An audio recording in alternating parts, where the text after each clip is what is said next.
Okay, John, I hope you're well. If you've got your clock that's running slightly slow or really losing a bit of time, that's no problem. You've got two ways you can regulate your clock. Now, one is the pendulum. Okay, this swings at the back of the clock, as you know. Right, so if you locate the pendulum, you take the bell, then the bell nut and bell off, you'll be able to unhook the pendulum from the suspension, and it sits in between the forks of the crutch. Take that off, and then basically you've got the bob, and the bob will be controlled via this rating nut, which you can see here. They might find a tiny screw as well, holding it, locking it to the pendulum rod, but if not, it'll just be a rating nut screw. So if it has the nut, just slightly loosen that off, and then you'll be able to rotate this rating nut to lift the pendulum or lower the pendulum. Now, you've got to be quite routined in this. There's no point in doing it at the start of the week and then at the end of the week. You need to do it the same day, because obviously it's a coiled spring and it's a stronger spring at the start of the week than what it will be at the end of the week.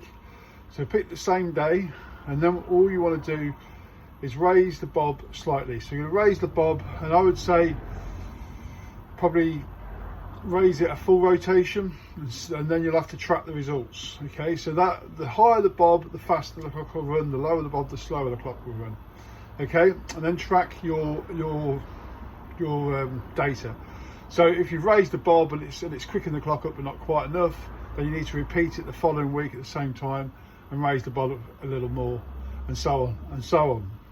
Now, there is another way to do the regulation, which is slightly different. I gave you a little key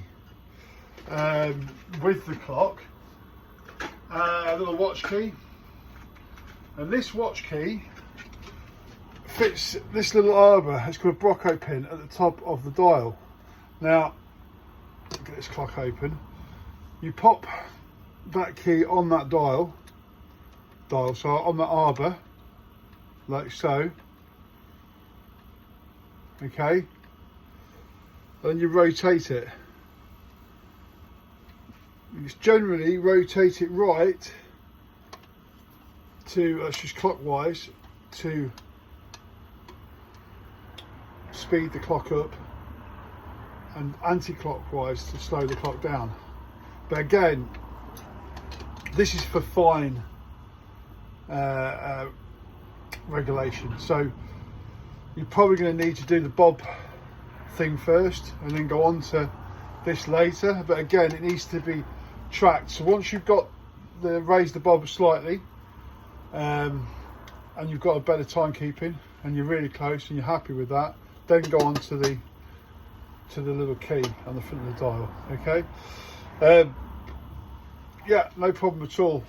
Again, you need to track your data. So once you've got it close and you're doing the Brocco key, then also track it. So do it once a week and track your results. It's not something you can do sort of very quick. It's kind of take you probably 5-6 weeks to get a clock regulated to its new environment. Hope this helps. I hope you're well. Thanks again. Warmest regards, James.